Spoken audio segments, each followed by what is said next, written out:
नमस्कार प्यारे दोस्तों, स्वागत है आप लोगों का आपके अपने चैनल आईएएस विजन में। अभी एक नई न्यूज़ बन रही है, एक नई खबर बन रही है और पिछले 1 साल से हालांकि ये चल रहा है, लेकिन कश्मीर वैली में जब देखा जाए तो 2019 अगस्त का समय था जब रिवोकेट कर दिया गया था, जब एब्रोगेट कर दिया गया था, स्क्रैप कर दिया गया था आर्टिकल 370 एंड 35A हमारे पार्लियामेंट के द्वारा। और उसके रिवोकेशन के बाद में लश्कर ए तैयबा के आउटफिट्स और लश्कर ए तैयबा के ही जो आपके मिलिटेंट्स थे, कोर कमांडर्स थे, इन्होंने मिलके एक नया ग्रुप बनाया जिसका नाम था द रेजिस्टेंस फ्रंट। और ये रेजिस्टेंस फ्रंट, इसी की कहानी मैं आपके सामने लेके आने वाला हूं। और इसी ग्रुप ने, इसी टीआरएफ ग्रुप ने किस तरीके से टारगेटेड किलिंग्स की, माइनॉरिटी सिविलियंस को सबसे ज्यादा टारगेट किया और 7 मर्डर्स अभी तक कमिट किए और हीनियस मर्डर्स, बहुत ही एट्रोशियस क्राइम्स कंडक्ट हुए, जिसकी वजह से घाटी में काफी ज्यादा अनरेस्ट है इस समय। और मल्टीपल रेड्स चल रही हैं इंडियन आर्मी की हर दिन, हर एक गांव में, हर एक जगह। इनको ट्रैक कर पाना क्यों मुश्किल है और ये नया नाम कैसे, इस सब के बारे में हम लोग चर्चा करेंगे। आइए शुरू करते हैं, एक छोटी सी हिस्ट्री जरा देखते हैं। तो ये जो रेजिस्टेंस फ्रंट है, जिसे हम टीआरएफ कह रहे हैं, ये जब आर्टिकल 370 एंड 35A एब्रोगेट किया गया जम्मू एंड कश्मीर का 2019 अगस्त में, उसके बाद में लश्कर ए तैयबा के कोर कमांडर्स ने टीआरएफ बनाया और टीआरएफ ने रिस्पॉन्सिबिलिटी ली है।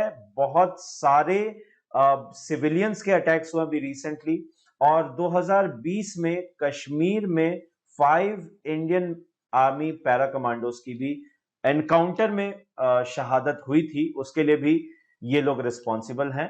और बदले में इंडियन आर्मी पैरा कमांडोज ने उनके साथ क्या किया, वो भी अभी थोड़ी देर में आगे चल के डिस्कस करेंगे। जून 2020 में ये लोग, देखिए, सबसे पहले ये रीसरफेस हुए थे, जो सबसे पहले इनका नाम आया था, ये 1 अप्रैल एंड 2020 को इंडियन आर्मी को सबसे पहले पता चला कि टीआरएफ नाम का भी कुछ है। और तब तक इनको उतना ज्यादा सीरियसली नहीं, क्योंकि ये सोशल मीडिया को एज पावर यूज कर रहे हैं। जैसे हम देखें, आईसिस जो क्राइसिस था सीरिया में, वो लोग सोशल मीडिया को काफी ज्यादा यूज करके अपने मैसेज को प्रोपेगेट करने की कोशिश करते थे। वही तरीका इन्होंने भी अपनाया है। एंड उस समय आर्मी के 15th corps commander lieutenant general BS Raju ji ने कहा था कि ऐसा कोई ऑर्गेनाइजेशन नहीं है, ये सिर्फ एक सोशल मीडिया के लोग हैं, जो कि कुछ भी हो रहा है टेररिस्ट अटैक, उसका क्रेडिट ये लोग ले रहे हैं। और ये लोग ज्यादातर इलेक्ट्रॉनिक डोमेन में हैं। तो उस समय तक यही था, बिकॉज एक बार ही नाम सुनने में आया था, हम यूं कह सकते हैं, उतना ज्यादा इंटेलिजेंस नहीं था। और अभी भी इनके ऊपर, इनके बारे में इतना ज्यादा इंटेलिजेंस नहीं है। क्यों, अभी देखते हैं। ये इनका सिजिल है, इनका लोगो है, और देख ही सकते हैं कश्मीर घाटी के लिए ये लोग अपना लड़ाई दिखा रहे हैं, जो कि सरासर गलत है, क्योंकि कश्मीर था, है और रहेगा an integral part of India. खैर, जो इनका फर्स्ट एनकाउंटर हुआ इंडियन आर्म्ड फोर्सेस के साथ में, वो कहां पे था और कैसा था, आइए इस पे चर्चा कर लेते हैं।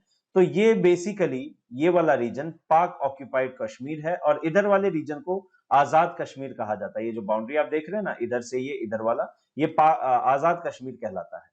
और अगर आप चाहते हैं कि आजाद कश्मीर की कहानी क्या है, उसके बारे में जानना, तो आप कमेंट सेक्शन में जरूर बताएं, मैं उस पर वीडियो बना दूंगा कि उसकी हिस्ट्री क्या थी और उसको आजाद कश्मीर क्यों कहा और पाकिस्तानियों की कौन सा षड्यंत्र था।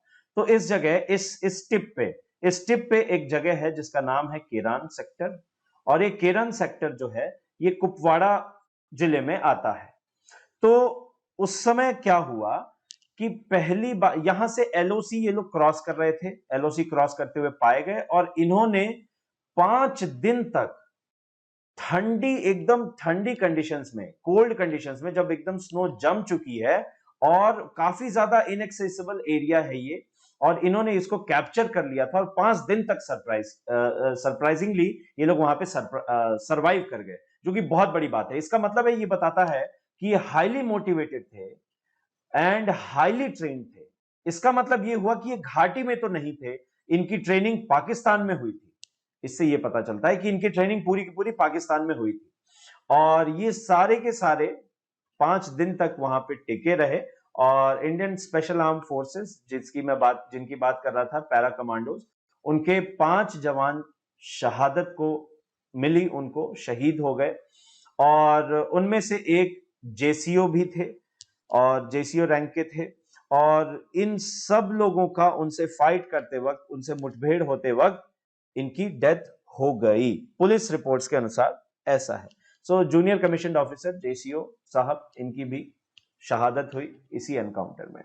तब पहली बार टीआरएफ या द रेजिस्टेंस फ्रंट, इसका नाम Indian army, Indian arm forces, India के सामने ऑल टुगेदर पहली बार निकल के आया। तो ये इन्फिल्ट्रेटर्स ही हैं बेसिकली, है ना। अच्छा, इनके नाम की कहानी क्या है, ये नाम अजीब सा थोड़ा सा लगता है। तो देखिए, new name but old radicals, ये जो इन्होंने नया नाम लिया है, कहीं ना कहीं ये ऑब्वियस इस्लामिक रेफरेंसेस से दूर जा रहे हैं, जैसे लश्कर तैयबा, जैश ए मोहम्मद, हिजबुल मुजाहिदीन। तो इससे पता चलता है कि ऑब्वियसली इस्लामिक रेफरेंसेस हैं। लेकिन ये लोग क्या कर रहे हैं, ये कोशिश कर रहे हैं कि अपने आइडिया को सेक्युलराइज कर दें। ये बात करते हैं लोकल कश्मीरीज की, जबकि ये लोकल कश्मीरीज को ही टारगेट कर रहे हैं इन देयर किलिंग्स। हालांकि कुछ इनमें से वो हैं जो कि माइग्रेशन के बाद में जो प्राइम मिनिस्टर स्कीम थी जिसमें कश्मीरी पंडित्स को माइग्रेट करके वापस भेजा गया, तो हालांकि वो थे तो ही कश्मीरी ही ना, लेकिन फिर भी उनकी टारगेटेड किलिंग्स कर रहे हैं। So this is the hypocrisy of this group. बहरहाल देखिए, हिजबुल मुजाहिदीन का जो फेस कमांडर था यहां पे, उन्होंने क्या किया था, बुरहान वानी की अगर हम बात करें तो बुरहान वानी का फोटो एकदम लगा रखी है, उसकी सोशल मीडिया प्रेजेंस बहुत ज्यादा थी, तो पोस्टर बॉय था वो बुरहान वानी। तो उसकी तरह ये लोग नहीं कर रहे, ये हिजबुल के एकदम अगेंस्ट, मतलब हिजबुल के वर्किंग कल्चर से एकदम अगेंस्ट है इनका। इनके एक भी कमांडर का सोशल मीडिया पे फोटोज नहीं है, अवेलेबल नहीं है। और जो इनिशियल कार्डर है टीआरएफ का, ये लोकल्स हैं जो कि पाकिस्तान में ट्रेन हुए, जैसा मैंने बताया था यहां पे कि इस केरान सेक्टर में जो पहली मुठभेड़ हुई एलओसी क्रॉस करते वक्त इंडियन आर्म फोर्सेस के साथ में, 5 दिन तक इन्होंने होल्ड किया। इसका मतलब है कि ये लोकल्स हैं, ये कश्मीरी लोकल्स ही हैं, पाकिस्तानी अपने लोगों को नहीं भेज रहे, पाकिस्तानी जनरल्स अपने बच्चों को नहीं भेज रहे जिहाद करने के लिए, लेकिन लोकल्स को ट्रेन कर रहे हैं, भटका के ट्रेन कर रहे हैं और फिर उनको वहां पे ट्रेनिंग देने के बाद क्रॉस बॉर्डर टेररिज्म में पाकिस्तान का बहुत बड़ा हाथ है। दे ट्रेवल्ड ऑन पासपोर्ट्स पे ट्रेवल किए एंड रिटर्न विया वाघा बॉर्डर से वो वापस आए। रिपोर्ट्स के अनुसार ऐसा ही है। और भी ज्यादा ट्रेंड यंग मिलिटेंट्स को कश्मीर से हमारे कश्मीर घाटी में भेजा जा रहा है एलओसी पार करा के। तो ये एक बहुत बड़ा प्रॉब्लम है जो कि निकल के सामने आ रहा है। And Lashkar Taiba and Jaish ए मोहम्मद की ही तरह ये लोग मिलिटेंट्स ही हैं बेसिकली। ये अपने आप को कुछ भी रेजिस्टेंस बोल लें, कुछ भी रेवोल्यूशनरी बोल लें, but they are actually they are terrorist. खैर, तो अब इन्होंने क्या किया, ये कभी भी अपना फेस नहीं दिखा रहे।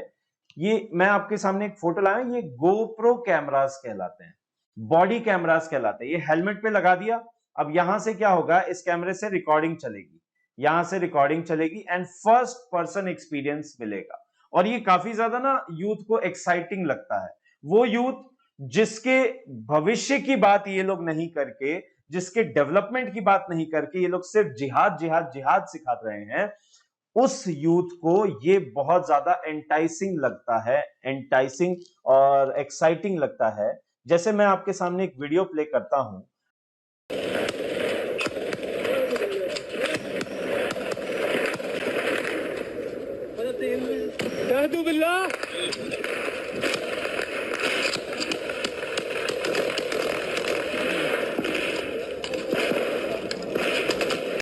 गोप्रो वर्जन्स की बात करेंगे, whenever you talk about GoPro versions तो ऑफ कैमरास, तो ये फर्स्ट पर्सन एक्सपीरियंस दिलाते हैं और बहुत ही ज्यादा एक्साइटिंग सा रहता है। अगर आप कोई भी first person point of view से वीडियो गेम खेलें, आपको बहुत एक्साइटिंग लगता है। तो ये नई टैक्टिक्स ये लोग अपना के और नए नए तौर तरीके अपना के रिक्रूटमेंट अपने कर रहे हैं।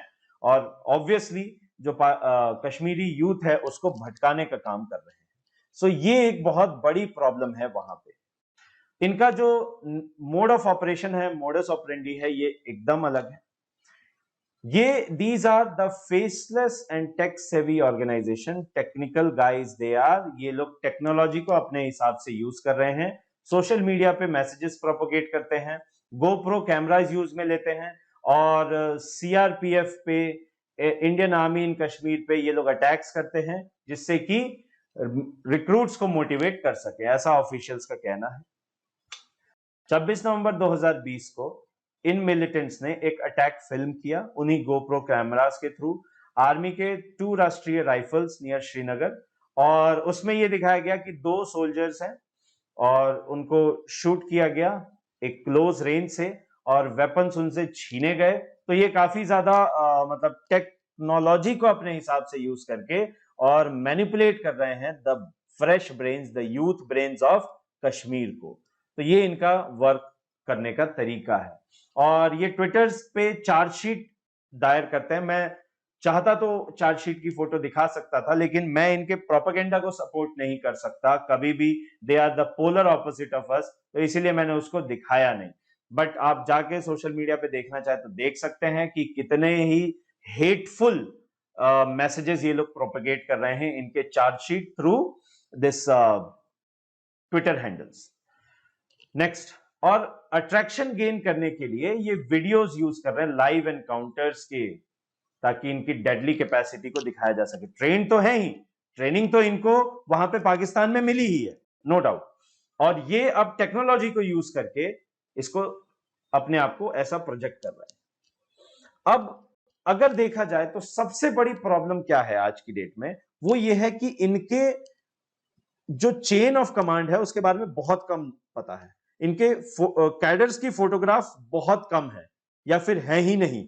और ये लोग क्या कर रहे हैं, ये लोग सिविलियंस को टारगेट कर रहे हैं। इन लोगों के सॉफ्ट टारगेट सिविलियंस हैं, देन पहला प्राइमरी सिविलियंस टारगेट्स हैं, और उसके बाद में इंडियन आर्म्ड फोर्सेस है। तो ये एक बहुत बड़ी प्रॉब्लम है जो कि निकल के सामने आ रही है। हालांकि इंडियन आर्मी इतनी सक्षम है, केपेबल है कि ऐसे ग्रुप्स को सरवाइव वहां पे करने नहीं देगी एंड इनको स्वीप आउट जरूर किया जाएगा।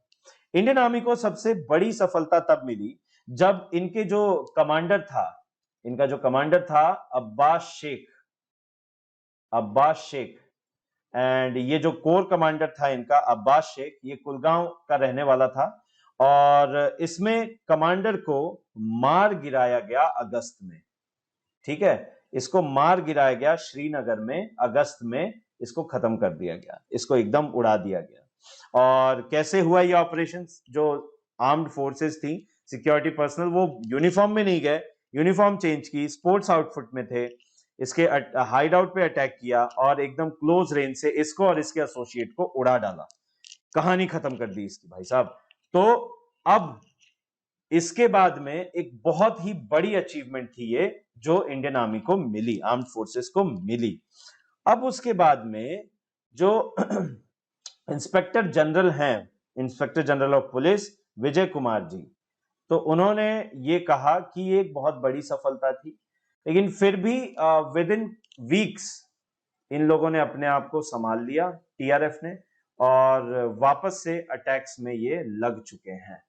और घाटी में अशांति इस तरीके की है कि आज भी बैरिकेडिंग्स करी गई हैं, एनक्लेव्स सिस्टम पे वर्क हो रहा है, और इन जो खाने पीने का सामान भी है उसको उनके घरों तक Kashmiri pandits of course and non locals उनके घरों पे पहुंचाया जा रहा है। उनको 4 दीवारी में, कॉलोनीज में अंदर रहने का आदेश दिया गया है एंड 24 आवर्स वहां पे पहरा है आर्म्ड फोर्सेस का।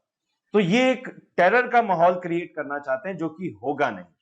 अच्छा, अब मैं थोड़ा सा कश्मीरी यूथ से अपनी बात कहना चाहूंगा, पूरे भारत की बात कहना चाहूंगा कि आपको अपना फ्यूचर शेप करने की चॉइस आपकी है। ये भले ही कितने ही लुक्रेटिव वीडियोस दिखाएं, कितने ही आपको पसंद आने वाले वीडियोस दिखाएं, लेकिन वो है नहीं, वो एक्चुअल में हेट फैला रहे हैं।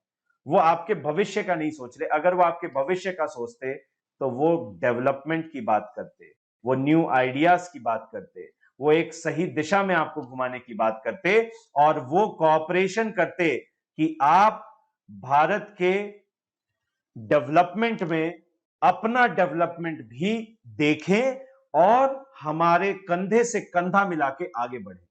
चॉइस आपकी है, इसको चुनना है जिसमें कि आपको गन डाउन जरूर किया जाएगा, और चॉइस आपकी है जब आप एक साथ मिलके एक भारतीय होने के नाते भारत के विकास में अपना योगदान दें और अपना भी विकास साथ के साथ करें। क्योंकि कभी भी किसी भी दिन a pen will always be more powerful than a sword और अ गन। एक तलवार और एक बंदूक, उन दोनों से ही कभी भी एक कलम की ताकत सबसे अधिक होगी। जब आप कलम उठाएंगे तो आपकी आवाज भी आगे आएगी, और आप अपनी ही नहीं अपने पीढ़ियों की भी जिंदगी और उनका जीने का तरीका और उनके लाइफस्टाइल को बदल के रख सकते हैं। सोच आपकी है। इन सब फालतू के प्रोपेगेंडा में पड़ना है या फिर अपना विकास देखना है। भारत बाहें फैला के आपकी ओर देख रहा है, और ये कश्मीरी यूथ है जो कि एक रेजिस्टेंस इनके प्रति प्रोवाइड कर सकता है, जो कि एक नया रेजिस्टेंस इस जिहादी आउटलुक, एक जिहादी जो विचारधारा है, रेडिकलाइजेशन है, उसको रोक सकता है। आज के लिए इतना ही। धन्यवाद। जय हिंद, जय भारत।